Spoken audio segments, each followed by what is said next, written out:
Day, 1989, so almost 30 years ago. We had gone to Lubbock to see my family for Christmas. Our oldest son was an infant, about 6 months old on Christmas that year.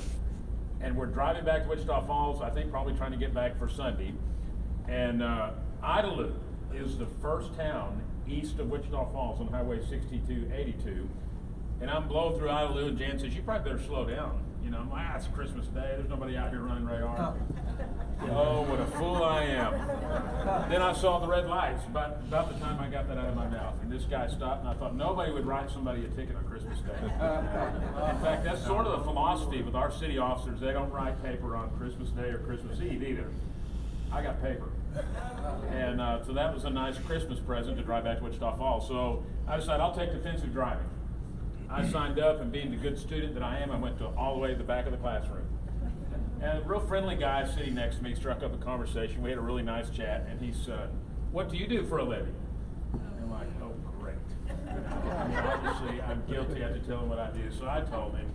And he said, "Oh, I'm the missions director for the Wichita Clay Archer County Baptist Association."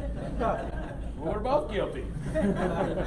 I said, "Aren't you thankful for grace in defensive driving?" And he said, "I've been a long-time law enforcement chaplain in Albuquerque. I've just moved here, and we're in the process of starting a chaplaincy program for the police department in Wichita Falls." And so I was recruited as a result of getting a ticket. That's how I became a law enforcement chaplain. I was 27 years old at the time. I was the youngest in the chaplain corps. They put me on the board because they wanted a representative from the Church of Christ, and I said, "Why would you want to choose me? I'm the youngest pup in the whole city among all of the Church of Christ congregations."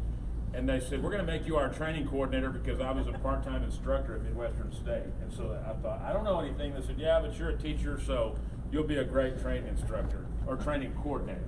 Well, that's really smart. So let me talk a little bit about what law enforcement chaplains do. We are not jail chaplains. Prison ministry or jail ministry is a meaningful, important ministry. What we do is a two-edged sword. First of all, we provide chaplaincy services, ministry services to people who are in crisis and the police are involved. So this is a good way to describe it. If something horrible can happen to a human being and law enforcement is involved, chances are they have called us. Okay, so let me kind of give you scenarios. If we have a fatality car crash here, Steve Quinn at Lakeside Baptist and I serve the Granbury Police Department on a volunteer basis. Doug Pruitt serves Hood County Sheriff's Office. I serve the Texas Department of Public Safety by myself. So I've served here in Granbury since 2004, so I'm just started my 16th year, and served in Wichita Falls, started in late 1989, and then also got an opportunity to serve in Oklahoma and started a chaplaincy program there for a period of time. So just in terms of the last 29 years, what I've done now for 29 years, if we have a fatality crash, somebody has to go tell that family.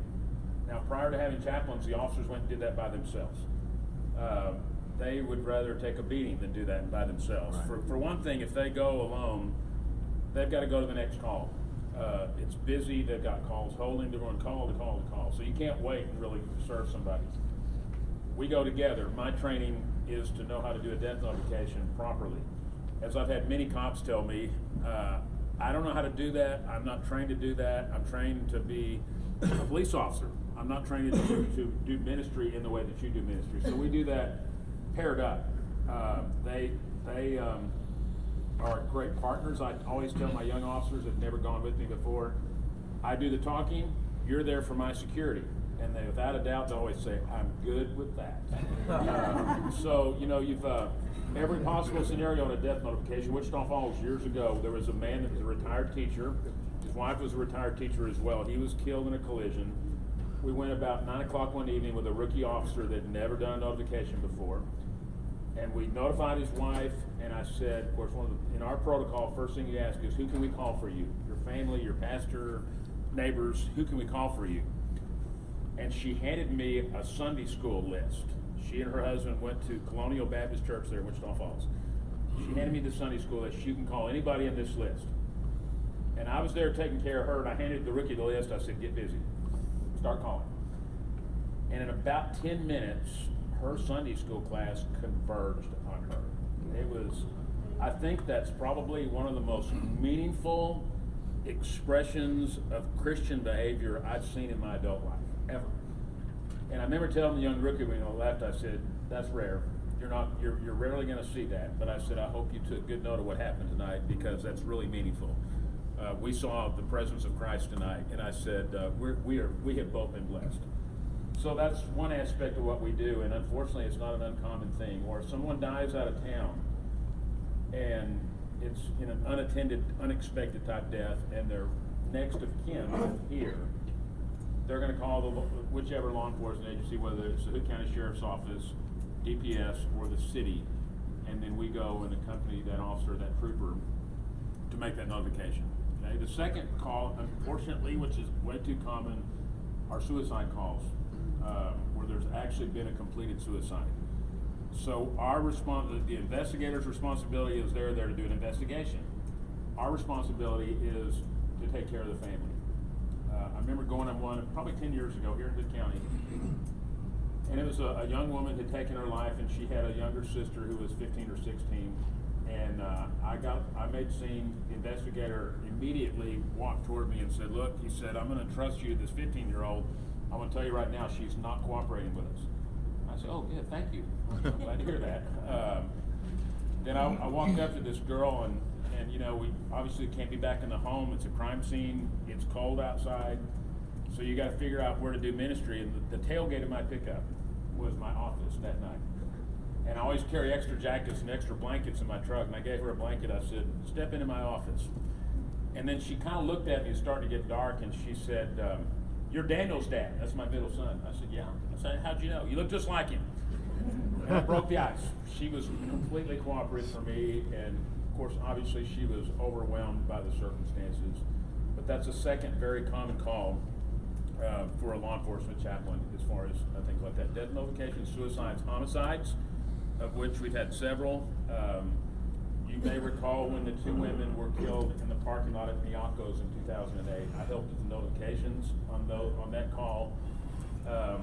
One of the victims' mother called me the next day on Sunday, and because we had gotten acquainted, and she said, any possibility we could use your church for her service? I said, yeah, we could do that. And she said, what do you charge for that? We don't do that. We don't charge people for such things. Right. We don't do that. Right. And so then she broke down and cried. She said, I have nobody to do this service. What do you charge? And I'm like, don't do that. We serve people. My favorite part of that story, I said, yeah, we'll do it, and the ladies will do a meal for you. Then I got to thinking, I haven't talked to the ladies about that. And we had an elderly lady here at the time who's in charge of funeral meals. Her name is Mel, but we call her the General. We still call her the General. She's a 4'11" general. So I went to the General. I said, Melba, I kind of need to get forgiveness instead of permission. And this is what I did. And she stopped me mid-sentence. She said, I got something to tell you. I thought, oh, here we go. I'm in hot water. She said, you don't ever come ask, whoever it is that will do that for them, and you don't come ask. Do I make myself clear? Yes, ma'am. Yes, ma'am. That's great. There's not many people I'm afraid of, but I'm afraid of. So I'm still there to this day. She thinks she's my mother. So we were able to, sometimes your ministry to that family is only in the process of a notification or in the process of a crime scene, but sometimes that ministry extends well beyond that. I've had several instances where I left my card and I said, I put my cell phone on the back, feel free to call me, I'd be more than willing to do some follow-up. I've had several instances where somebody will call a year later and call and say, hey, you came out to my house, my son was killed, I talked to you that night, and then I have to, of course, refresh my memory real fast. Can I come talk to you? So the potential for follow-up is really good. So, yes, ma'am. Why the delay? Why the year delay? I think people are in an unexpected, traumatic, or in sometimes criminal death. They are in such complete and total meltdown levels shock.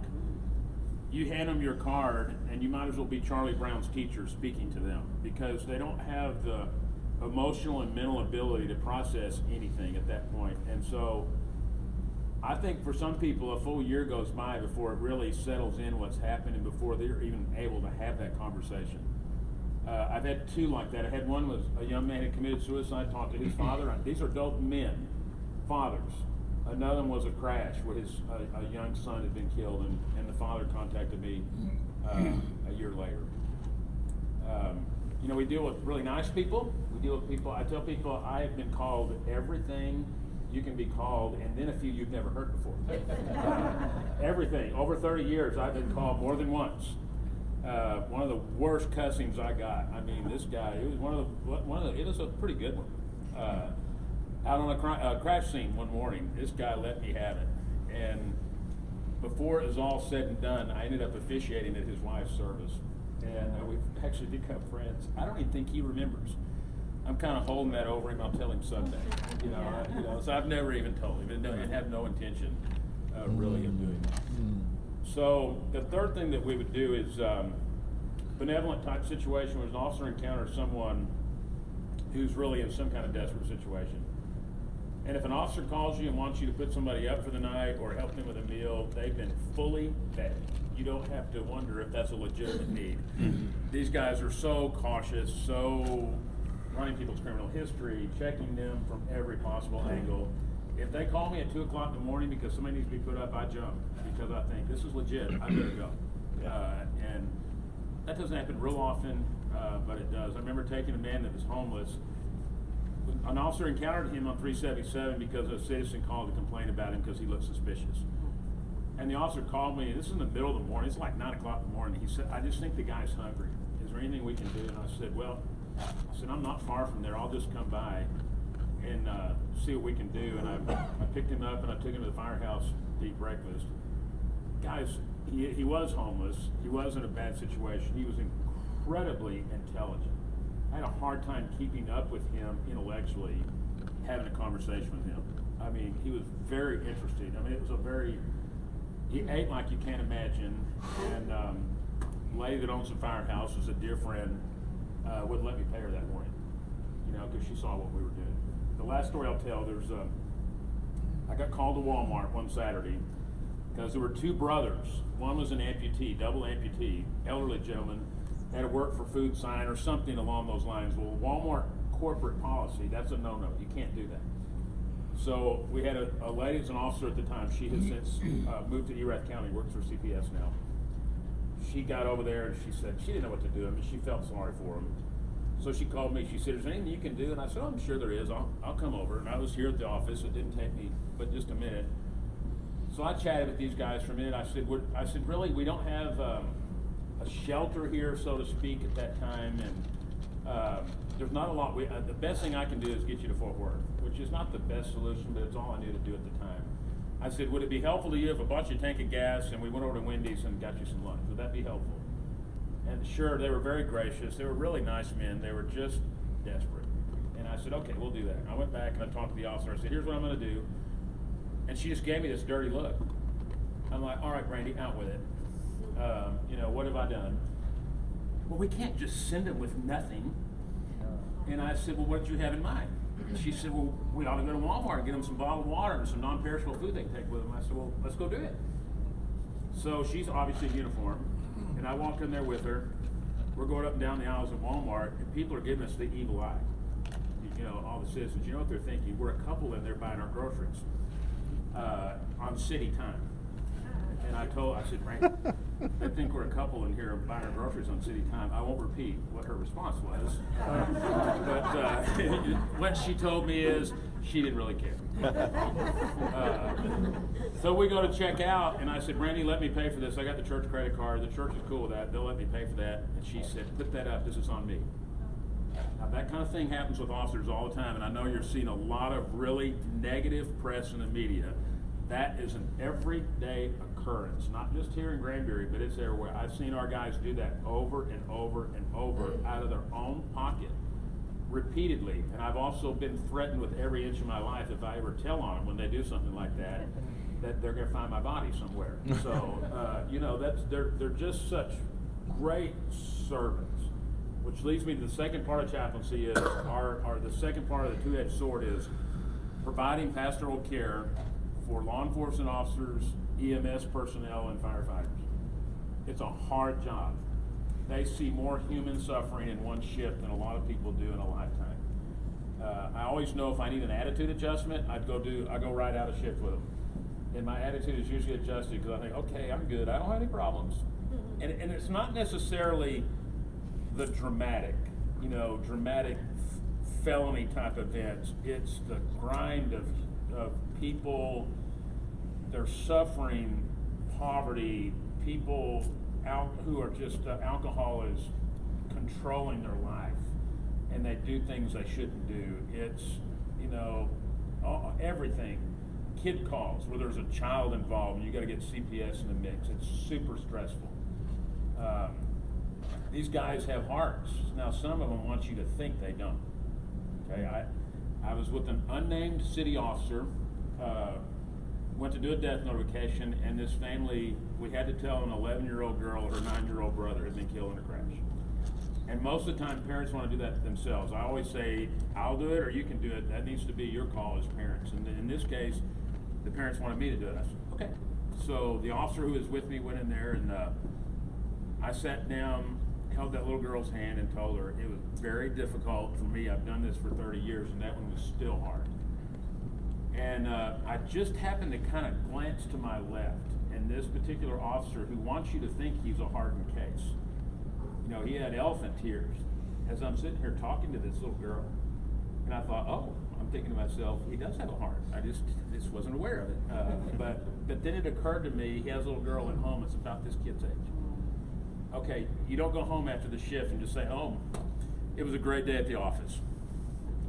That's stressful. What they see, what they experience, and public perception, even in good old Granbury, public perception. I'll mention one last thing to let y'all ask questions. 5 years ago, almost about this time, August, 5 years ago, we have a ladies group here at church that meets on Wednesday morning. There's about 50 of them. Most of them are retired. And they came to me and said, what can we do to enhance your chaplaincy efforts? And I said, here's a challenge. On the police side especially, it's a challenge to eat out anywhere. Here's why. You go into a fast food place to eat and you look around and all the employees there are people you've arrested, not once, but several times. Nobody wants to eat the police special for lunch. Okay, I'll let you use your imagination what the police special is. Okay, they don't want their food doctored up. Secondly, if they do go into a restaurant or a fast food place, John Q. Citizen walks by and says, there's my tax dollars at work. What they don't realize is they may get their Chick-fil-A sandwich, and if a major accident goes out, they're going to have to drop their sandwich and run out the door and take that major accident. They can't tell dispatch, hold that, I'm eating my waffle fries, I'll get there in 10 minutes. That doesn't work that way. Or there are security issues, even in Granbury. You're sitting in there and you're watching the door constantly because you don't know who could potentially harm you. So I told the ladies, I said, if y'all could do a meal for these guys occasionally, a little home cooking would be a nice gesture and they could come to a safe place. They said, okay, we'll get back to you. And I came back the next Wednesday and they said, we're going to do it on Tuesdays. I said, what Tuesday? I need a date. They said, no, you understand, we're going to do it every Tuesday. So for 5 years, we have the first responder lunch next door to our service center. We feed about 70 police, fire, DPS, constables, EMS, everybody, JPs, and they do a home cooked meal for them, and they know it's safe, and they know their food's not been doctored up. Wow. We have one lady that makes banana pudding every week, and we have a couple of officers who have ingratiated themselves to some of the ladies, will text the ladies and say, I'm going to be late today, would you put some banana pudding up for me? So it's the fellowship, the camaraderie for everybody to, from the various agencies to be together in a context that's not stressful. It's nice to be sitting at lunch and not be out of a drowning scene like we were Friday. So that's a very, very quick summary of what we do. A lot of pastoral care is riding out the officer, just spending time with them. Supervisor may request, hey, would you go, I know Officer so-and-so, this is going on. Would you reach out to them because this is going on? And it's a very different culture. It's a culture characterized by caution. They're hard to get to know, but once you do get to know them, they're a unique group. They're very loyal. I'm just going to speak on behalf. I work primarily with the city. We have the best of the best. We are extremely fortunate. Chief Galvan is very particular about who he hires. There's been people that have asked me to serve on oral boards. There's been people I would have hired that he said no. He knows more than I do. So we have an outstanding team. We're fortunate to have Chief Galvan in the position he's in, and we're fortunate to have Sheriff Deeds in the position that he's in. So we're very fortunate to have people who are honest and credible, people of integrity. That has not always been the case since I've lived here. So I can speak from 30 years. I've worked under police supervisors who lacked integrity, and working here with Deputy Chief Andrews and Chief Galvan, they're both just over the top, men of unquestioned integrity. So, what questions can I answer? How did you, is there a license involved or training, or how did all that start? All of us have gone through, International Conference of Police Chaplains provides certification for law enforcement training, and I've served as an instructor for them for a long time. And so they have 8 courses for basic certification, and we're very open to adding to our core right now, because as the city grows and as the county grows, we're gonna need help. Doug and Steve and I right now are really stretched. The last week, between the two of us, the last 7 to 10 days, we had 6 call-outs. A drowning and several what are called DOSs, somebody who's deceased on scene, some unattended deaths. We were right in the middle of the drowning, and I got called to a DOS at the ER. So Steve stayed here at the drowning scene. I went to the ER and came back. So all of us have full-time, ministries. So we're in recruiting mode. And if you speak Spanish, it's that's a bonus. I know this is not local, but in the news they've talked about suicides of police officers in New York. Yes. What is the correlation between there and here? That's a really good question. New York has had 9 police suicides in 2019, 7 since June. I think it's a combination of a lot of things. I'll give you what I think are the top 2. The negative public perception. Of course, in New York, it's not. It's really bad. In the large cities, it's bad. Secondly, there are city leaders. Not true here. Dallas is a good example. I'm just going to pick on Dallas. In Dallas, I'm quoting a trooper who used to work for Dallas PD. He said they won't let the police be the police. Okay, so that's why there's DPS troopers working in Dallas. It's not very popular because they're arresting people and taking guns away and arresting people on warrants and things like that. They're actually doing law enforcement activities. So the lack of support from their own people, in other words, the city, your city manager, your city council should be supportive. And they are here, without a doubt. We have our mayor and two of our city council. Their support's unquestioned. That's not true everywhere. And just the job is so much more difficult. And I think another factor is you're dealing with people that the mental health calls are up so much. So you're dealing with so many more people who aren't stable themselves. I saw in one city in the Midwest that their mental health calls for juveniles was up 400%. That's scary. Now that's true here. I mean, all the mental health stuff is, so the officers are taxed more, and having done it for 30 years, I see the difference. They're taxed in ways they've never been taxed before. And you're putting, when I started, I was the youngest in the chaplain corps. Now the ones they're hiring are younger than my youngest son. So, man, they're babies, they're young guys, young women. So, are you on call at certain times, like yes, on-call Steve shifts? and Doug and I take turns. In theory, if I'm in town, Doug and I take turns being first call. Not Doug, Steve and I take turns being first call for the city. That's the way it's supposed to be. But because we're close to some of the officers, sometimes the officers don't go through dispatch, they just call my cell phone direct. Or they'll call Steve direct, because they know us.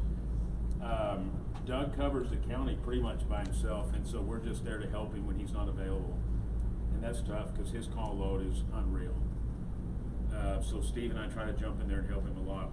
Our intent is we're working towards going where one person could be first call for a week. And then you're on your first call, second call, third call. But we have weeks where all three of us are gone, and we just have to let dispatch know there's nobody available.